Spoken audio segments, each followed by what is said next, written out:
송중기 나오는 드라마에서 분당 땅 주세요 이렇게 하잖아요. 근데 땅 준단 말이에요. 어느 날 봤더니 FIU에서 국세청에게 카톡으로 와요. 다 너 증여세, 너 세무조사. 그래서 말씀드리려고 했던 게 꿀팁인데 특수관계인들끼리에는 진짜 내고 있으면 증여로 보진 않아요.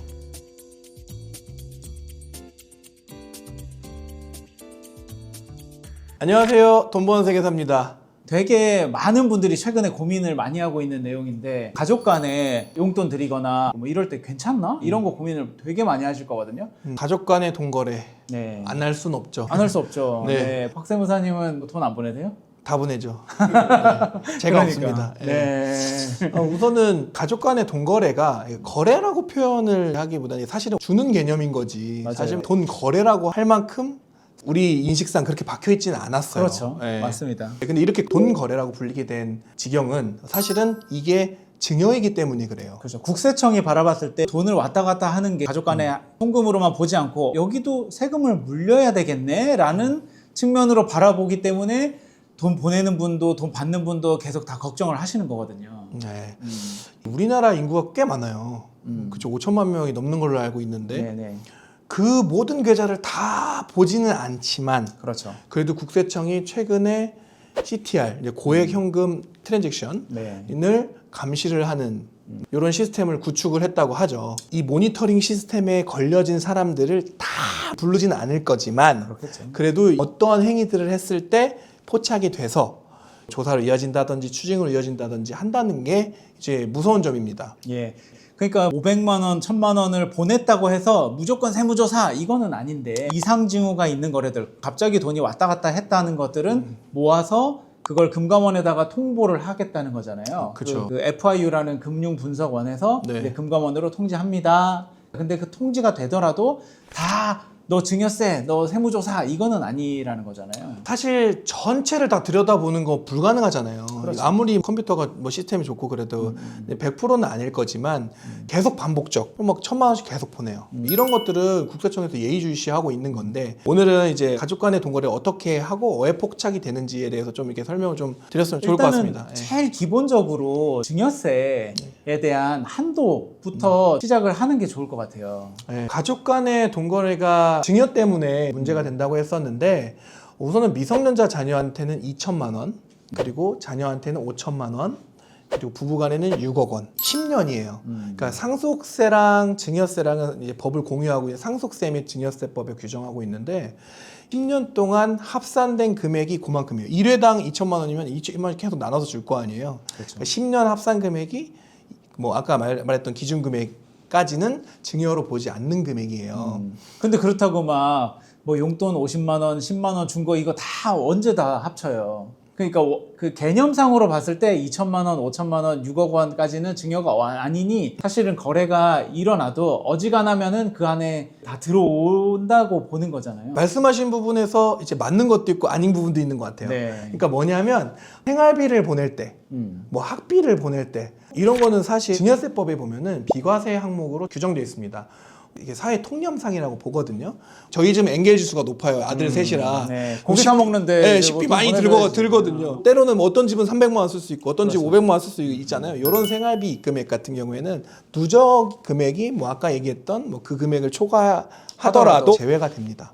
그러니까 생활비 주는 것까지 야 이거 증여세 한도야 이렇게 보기에는 어렵다. 그렇죠. 생활비 같은 경우는 또는 이제 학비를 준 것 같은 경우에는 당연히 부양 의무가 있으니까 의무 교육을 시켜야 될 거 아니에요. 그렇죠. 그래서 그런 것들 제외하고 나머지 돈 거래를 말하는 거예요. 나머지 이 외의 것들을 이제 증여로 보고 한도를 적용을 하는데 이걸 어떻게 감시하느냐? 아까 얘기했던 CTR 시스템 그리고 말씀해 주셨던 FIU에서 정보 제공 두 가지 정도를 이제 압축해 볼 수 있을 것 같습니다. FIU에는 고액 현금 1000만 원 넘는 계좌 이체 같은 경우에는 이게 계속 반복됐다 그러면 국세청이 이걸 통보를 해요.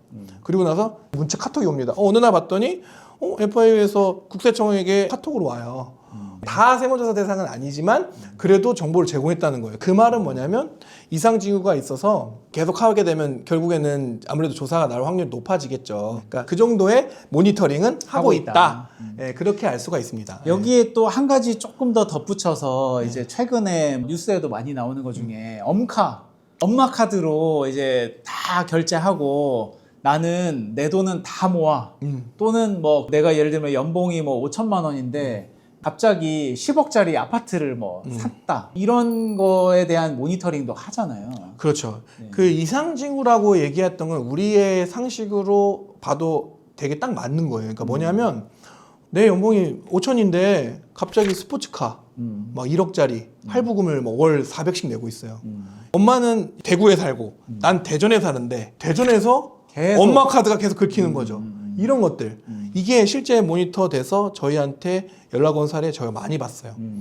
그래서 개인 사업자 하시는 분들이 본점이 대전에 있는데 강원도 행성에서 주기적으로 끊깁니다. 근데 주소를 보니까 아들이 거기 사시네요. 이거 비용 부인하겠습니다. 이런 경우 되게 많이 와요. 다만 사업자 카드였으면 사업자 수준에서 비용 부인당하는 그 수준에서 끝이는 게 아니라 이게 결국엔 뭉치다 보면은 증여세까지 나올 수 있는. 결국에는 증여세로 귀결되는데 증여세를 잘 알고 계셔야 그렇죠. 지금 이런 부분들을 대응할 수 있다. 그래서 송금이나 이런 부분도 어디까지 생활비로 바라볼 수 있는지를 한번 이렇게 좀 점검해 보실 필요가 있고, 그래서 송금을 할 때마다 사실은 매번 그거를 알기는 어렵지만 체크를 해놓는 게 되게 중요하다고 설명을 드리면 좋을 것 같아요. 우선 가족 간의 돈거래 지금 어떻게 포착되는지 좀 알아봤고 왜 안 되는지 알아봤잖아요. 그럼 어떻게 돈거래를 하면 되느냐를 봤을 때 말씀하신 부분들을 좀 챙겨보면 우선 이체하실 때 생활비 아까 안 된다 그랬잖아요. 네. 생활비라고 적는 거예요.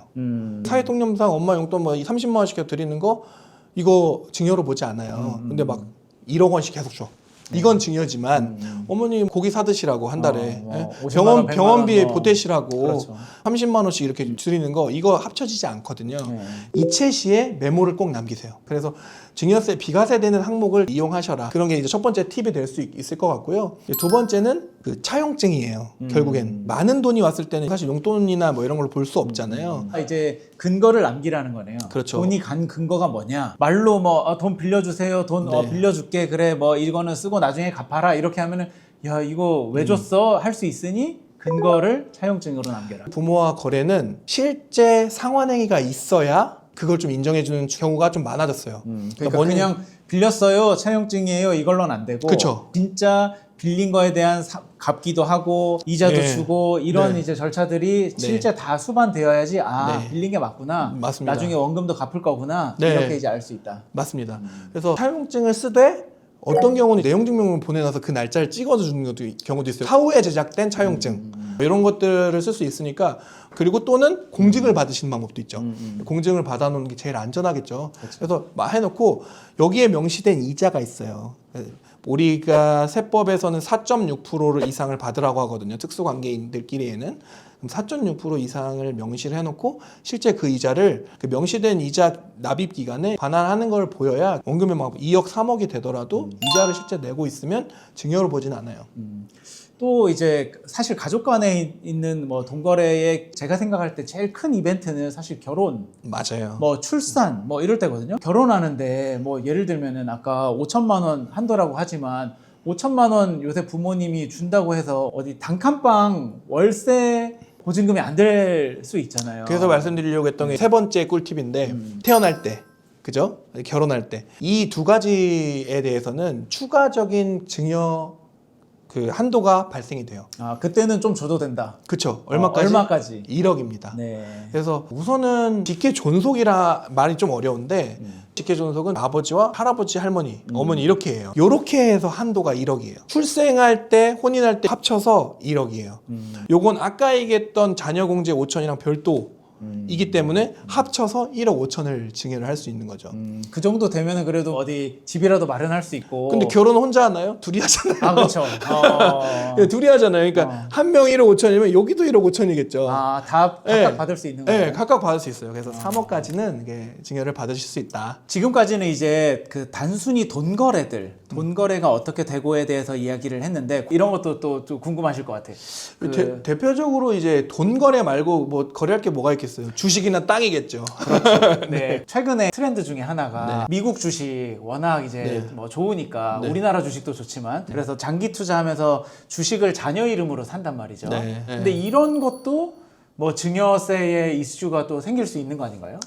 주식의 이슈는 되게 많아요. 그러니까 주식은 시가가 명확하지 않잖아요. 그렇죠. 계속 바뀌죠. 내가 준 시점이 언제인지 뭐 이런 게 또 다를 거 아니에요. 그래서 증여일을 기점으로 좌우로 시세를 합산을 해요. 2개월을. 합산을 해서 평가 금액인 거거든요. 그러니까 이게 운이 나빠서 내가 진짜 몰랐는데 갑자기 이렇게 상승한 경우 있으면 이거 증여세 초과 나올 수 있어요. 예를 들면은 50만 원에 샀는데 네. 한 달 뒤에 보니까 100만 원이 돼. 100만 원이 돼. 네. 이러면은 50만 원으로 증여세를 계산하는 게 아니라 평균액. 평균 가격으로 네, 종가 한다. 평균액을 쓰게 돼 있거든요. 네. 2천만 원에 맞춰서 미성년자의 주식을 증여를 했는데 네. 갑자기 시가가 그 평가 기간 안에 치솟은 경우 확 오른다. 그러면은 이제 2천만 원이 아니라 갑자기 3천만 원이 증여가 되는 그래서 1천만 원에 대한 증여세를 내야 되는 경우도 물론 그 경우는 주식이 올랐기 때문에 기분은 좋아요. 알겠죠? 네, 기분 좋아요. 기분 좋고 이제 그 위에 부분에 대해서 세금 뭐 얼마 내겠어요. 10% 정도 내겠죠.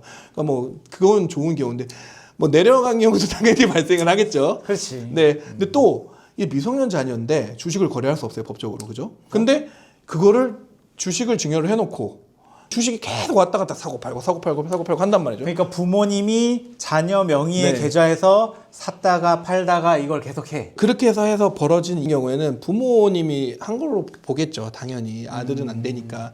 그러니까 증여를 해주실 때 주식으로 할 거냐 현금으로 할 거냐 정하시고 현금으로 해서 얘가 이 주식을 샀다고 주장하기 굉장히 어려우니 장투하는 주식들 있잖아요. 우량주 같은 거 주식할 때는 되도록이면은 주식을 특정해서 신고를 하시는 게 좀 더 유리하다고 저는 항상 설명을 드려요. 현금을 주시면은 얘가 어떤 종목을 샀을 때 현금으로만 증여세 신고를 하니까 이게 나중에 오르는 거에 대한 증여는 또 추가적으로 할 수 없잖아요.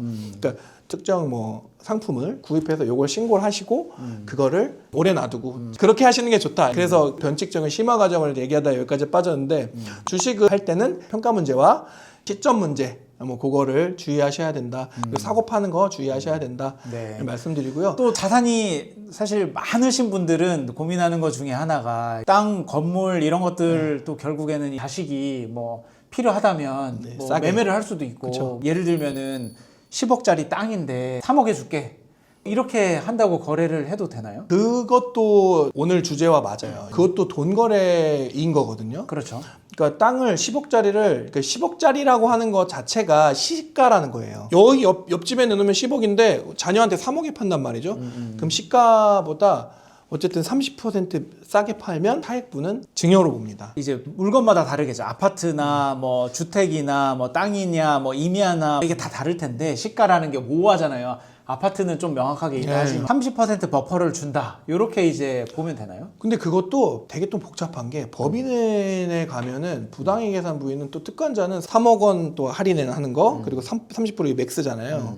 그 3억 원 싸게나 또는 30% 싸게 했을 때 요 부당의 계산 부인이라는 걸 적용을 하는데 그거에 버퍼가 없어요. 그냥 시가와 차이를 다 부인해 주거든요. 그러니까 이런 것들을 다 종합적으로 얘기를 하려고 하면 이것도 또 한 컨텐츠가 될 거예요. 그렇죠, 그러니까 오늘은 좀 간단하게 설명해 드리면 어. 시가보다 30% 싸게 가족 간의 거래를 하게 되면 그 부분은 증여로 볼 수 있으니 주의하셔라 정도로 오늘 말씀을 드려야 될 것 같아요. 이게 또 주의하셔야 되는 게 홍준기 나오는 드라마에서 분당 땅 주세요 이렇게 하잖아요. 네, 땅 준단 말이에요. 이게 증여세 냈을 거예요. 근데 이게 그걸로 끝나는 게 아니라 땅 같은 경우는 주식처럼 이렇게 막 오르죠. 치솟잖아요. 그리고 갑자기 뭐가 막 돼요? 개발 호재가 개발되죠. 있고 5년 내에 개발될 걸 알고 주고 뭐 5년 내에 뭐 상장되거나 개발되거나 막 이렇게 되면 그거 시가상승분 당연히 증여로 봐요. 포괄적 증여가 도입되면서 가치 상승분에 대한 그 증여도 되기 때문에 가족 간에는 특히나 주식, 땅, 돈 이 세 가지 거래 다 주의하셔야 됩니다. 가치가 상승되면 물론 좋아요. 좋은 거예요. 상승분만큼 다 세금 내라고 하지는 않으니까 좋은 거긴 하지만 그래도 그런 점을 알고 거래하는 게 중요하다. 라는 겁니다. 그래서 오늘 되게 겉핥기식으로 얘기는 하긴 했지만 그래도 핵심은 꼭 기억하셔야 될 부분들이 많습니다. 간단하게 좀 정리를 해보면 우선은 가족 간의 돈거래 하실 때 증여 한도 확인하시고 거래하십시오. 증여 한도는 2천만 원, 미성년 자녀 5천만 원, 배우자 6억 이거 기억하시고요. 두 번째, 한도 외의 금액들을 이체하실 때는 증빙을 남기셔라. 증빙은 계좌 이체할 때 메모 꼭 남기시고요. 그리고 돈 빌려주실 때 차용증을 꼭 남기세요. 차용증만으로 끝나냐? 그게 아니라 이자도 꼭 남겨주시는 거, 이자도 꼬박꼬박 이제 지급하시는 거를 꼭 보여주셔야 된다. 그리고 세 번째, 국세청의 그 모니터링 시스템 CTR 그리고 FIU의 그 정보 공시 이걸 주의하기 위해서 내 소득보다 많은 지출 또는 타 지역 지출 그리고 반복되는 고액 자산의 그 계좌이체는 주의하셔라. 그리고 네 번째, 챙길 수 있는 혜택, 뭐 혼인, 뭐 출산에 대한 공제 혜택들 이런 거 꼭 챙기셔라 정도로 얘기했습니다. 네. 이 주제는 엄청나게 진짜 그 궁금하신 사항들이 많을 텐데 이런 거래들을 괜찮나요? 이런 질문들 뭐 댓글에 뭐 많이 남겨주시면 네. 저희가 그런 것들 분석해보고 뭐 이거는 좀 위험한데요 하는 것들이 있으면 또 답글도 남겨드리고 추가 영상으로도 또 말씀드리도록 하겠습니다. 오늘은 여기까지 하고요. 영상 보시고 도움이 되셨다면 좋아요, 구독 꼭 한번 눌러주시고요. 다음에 저희가 돈 버는 이야기로 또 찾아오도록 하겠습니다. 돈 버는 세계사였습니다.